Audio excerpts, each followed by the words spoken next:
NVIDIA quietly released an update to its wildly popular RTX 3080. It's not too big of an improvement, adding an extra 2 GB of video memory and a slight bump in core count.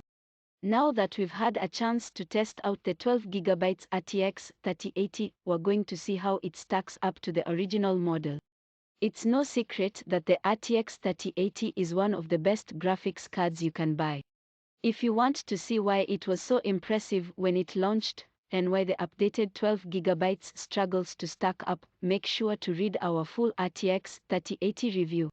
NVIDIA released the 10 GB RTX 3080 in September 2020 for a list price of $700. Anyone who has looked at graphics cards over the past year and a half knows how far off that price is, though. If you are lucky enough to find a card at a retailer, you'll pay around $900 to $1,100. At the time of publication, prices on the second-hand market are closer to $1,200 to $1,300. The 12 GB RTX 3080 is an oddity. NVIDIA didn't formally announce it, instead silently launching the card in January 2022, a week after announcing two other GPUs at CES. Unlike the 10 GB model, NVIDIA didn't make a reference or Founders Edition model, and the company didn't set a list price. All we have to go on are the prices listed at retailers. The cheapest 12 GB RTX 3080 models are around $1,249, even more expensive than some RTX 3080 Ti models.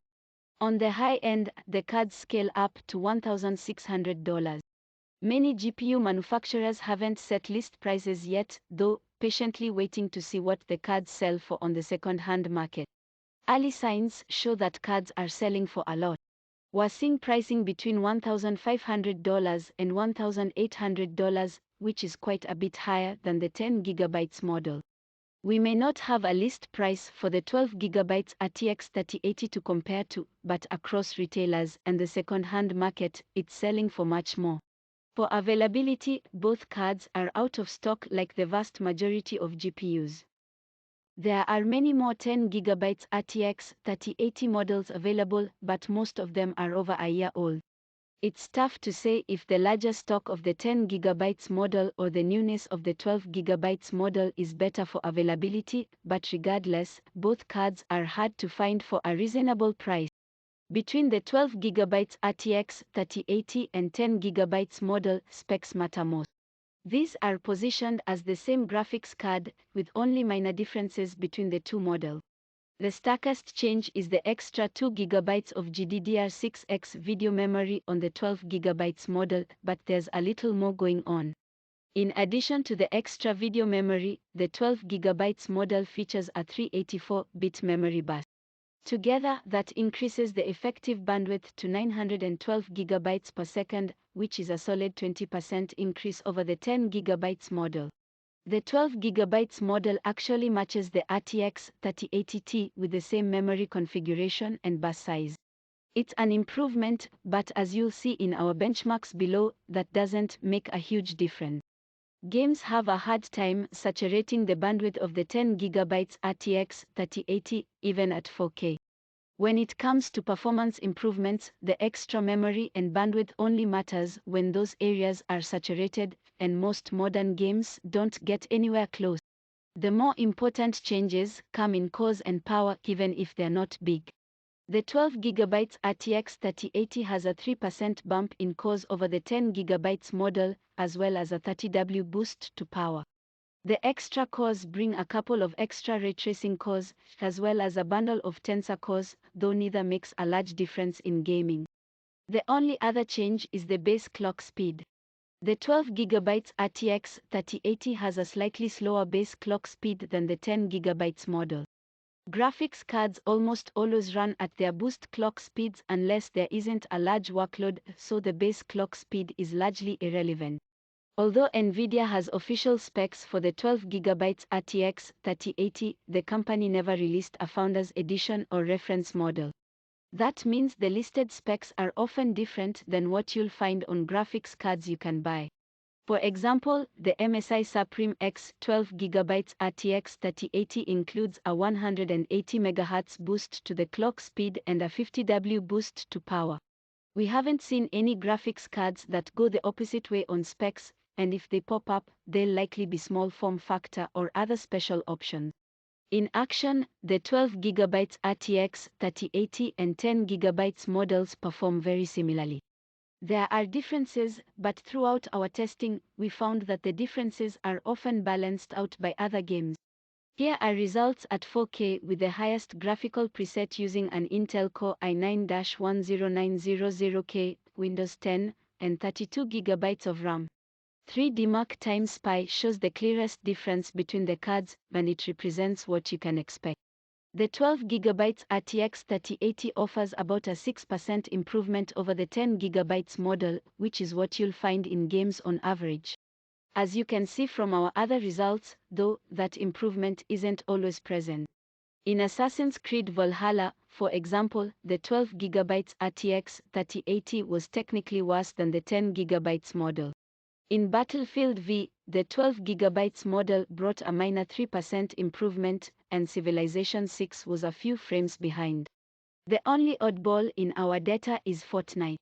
We ran the 10GB test on an older version of the game, so you shouldn't compare the results directly. However, we also tested the RTX 3090 with the most recent patch and only found a 3-frame improvement over the 12GB RTX 3080. In a multiplayer game like this, you should expect very similar performance between the 12GB RTX 3080 and the 10GB model. There's a reason both of these graphics cards are technically RTX 3080s. They perform at about the same level, with the 12GB model offering an average 6% improvement across games. That may sound like a sizable, if unexciting, improvement, but that doesn't come out in practice. In reality, some games have a decent performance improvement while others occasionally have a deficit. In content creation workloads, the increased bandwidth of the 12GB RTX 3080 shines more. It's not a large enough improvement to justify spending more on the 12GB model. However, if you find both options around the same price, the 12GB model performs better. In Puget Bench for Premiere Pro, however, it was slightly worse. We're talking about a 2% difference between the results, which is well within the margin of error. The two cards are equally matched here. Similarly, the Blender Classroom render took longer on the 12GB model, which was a result we were able to replicate across tests. The Blender BMW and Coro renders show the 12GB RTX 3080 in a more positive light. The card was about 13% faster with the Coro render and 17% faster with the BMW render. Those aren't small advantages, but as our other results show, those advantages aren't always present. Although the 12GB RTX 3080 has better content creation performance than the 10GB model overall, the differences aren't worth an upgrade. If the 10GB RTX 3080 won't cut it for you, we recommend upgrading to the RTX 3080 Ti or RTX 3090. They are more expensive, but they also offer much clearer performance benefit. It's hard to compare the 12GB RTX 3080 to the 10GB model because there isn't a firm price on either. A 5% improvement means nothing, positive or negative, unless it's balanced with price.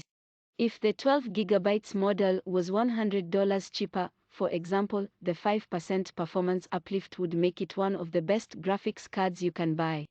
Based on the GPU market in 2022, the 12GB model should sell for a lot more than the 10GB one, and there's not enough of a performance improvement to justify upgrading.